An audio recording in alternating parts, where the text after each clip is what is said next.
ಎಲ್ಲರಿಗೂ ನಮಸ್ಕಾರ ಸ್ನೇಹಿತರೆ. ನೀವು ಕೂಡ ಮನೆಯಲ್ಲಿ LPG ಗ್ಯಾಸ್ ಸಿಲಿಂಡರ್ ಬಳಕೆ ಮಾಡ್ತಾ ಇದ್ರೆ ನಿಮಗೊಂದು ಗುಡ್ ನ್ಯೂಸ್ ಬಂದಿದೆ ಸ್ನೇಹಿತರೆ.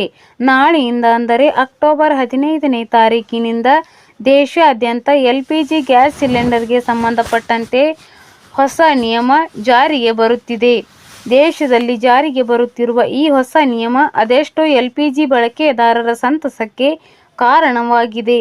ಹಾಗಾದರೆ ಗ್ಯಾಸ್ ಸಿಲಿಂಡರ್ಗಳಿಗೆ ಸಂಬಂಧಪಟ್ಟಂತೆ ದೇಶಾದ್ಯಂತ ಅಕ್ಟೋಬರ್ 15ನೇ ತಾರೀಕಿನಿಂದ ಜಾರಿಗೆ ಬರುತ್ತಿರುವ ಹೊಸ ನಿಯಮ ಯಾವುದು ಅನ್ನೋದ್ರ ಬಗ್ಗೆ ಸಂಪೂರ್ಣ ಮಾಹಿತಿಯನ್ನು ಈ ವಿಡಿಯೋದಲ್ಲಿ ನಾವು ನಿಮಗೆ ತಿಳಿಸಿಕೊಡ್ತೀವಿ.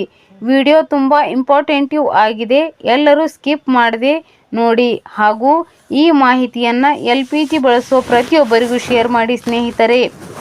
ಕೇಂದ್ರ ಸರ್ಕಾರದ ಹೊಸ ನಿಯಮದ ಪ್ರಕಾರ ಅಕ್ಟೋಬರ್ 1ನೇ ತಾರೀಕಿನಿಂದ ಗ್ಯಾಸ್ ಸಿಲಿಂಡರ್ ಡೆಲಿವರಿ ಸೇವೆಗಳು ಅತ್ಯಂತ ತ್ವರಿತವಾಗಿ ಆಗಲಿದೆ. ಹೌದು ಸ್ನೇಹಿತರೆ, ಕೇಂದ್ರ ಸರ್ಕಾರದ ಹೊಸ ನಿಯಮದ ಪ್ರಕಾರ ಇನ್ನು ಮುಂದೆ 24 ಗಂಟೆ ಒಳಗೆ ಗ್ಯಾಸ್ ಸಿಲಿಂಡರ್ ಡೆಲಿವರಿ ಆಗದೇ ಇದ್ದರೆ ಆ ಸಿಲಿಂಡರ್ ಬುಕ್ಕಿಂಗನ್ನು ಹತ್ತಿರವಿರುವ ಇನ್ನೊಂದು ಏಜೆನ್ಸಿಗೆ ಸ್ವಯಂಚಾಲಿತವಾಗಿ ರವಾನೆ ಮಾಡಲಾಗುತ್ತೆ. ಸಾಮಾನ್ಯವಾಗಿ ಹಳ್ಳಿ ಮತ್ತು ಗ್ರಾಮೀಣ ಪ್ರದೇಶಗಳಲ್ಲಿ ಗ್ಯಾಸ್ ಸಿಲಿಂಡರ್ ಡೆಲಿವರಿ ಸೇವೆಗಳು 2 ರಿಂದ 3 ದಿನಗಳು ತೆಗೆದುಕೊಳ್ಳುತ್ತೆ. ಆದರೆ ಇನ್ನು ಮುಂದೆ ನೀವು ಗ್ಯಾಸ್ ಸಿಲಿಂಡರ್ ಬುಕ್ ಮಾಡಿದ 24 ಗಂಟೆಯ ಒಳಗಾಗಿ ನಿಮ್ಮ ಮನೆ ಬಾಗಿಲಿಗೆ ಗ್ಯಾಸ್ ಸಿಲಿಂಡರ್ ಬರಲಿದೆ.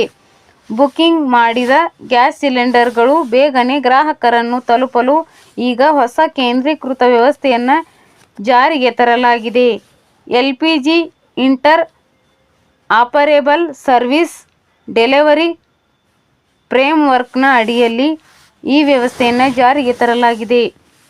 ಅಕ್ಟೋಬರ್ 2ನೇ ವಾರದಿಂದಲೇ ದೇಶಾದ್ಯಂತ ಈ ಹೊಸ ನಿಯಮವನ್ನು ಜಾರಿಗೆ ತರಲು ಈಗ ಕೇಂದ್ರ ಸರ್ಕಾರ ಮುಂದಾಗಿದೆ.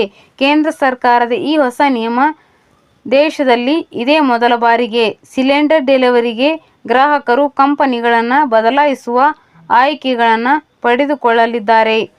ಈ ಕ್ರಾಂತಿಕಾರಿ ನೀತಿಯು 3 ಪ್ರತ್ಯೇಕ ಕಂಪನಿಗಳ ರಾಷ್ಟ್ರೀಯ LPG ವಿತರಣೆಯನ್ನು ಏಕೀಕೃತ ವ್ಯವಸ್ಥೆಯನ್ನಾಗಿಸಲಿದೆ.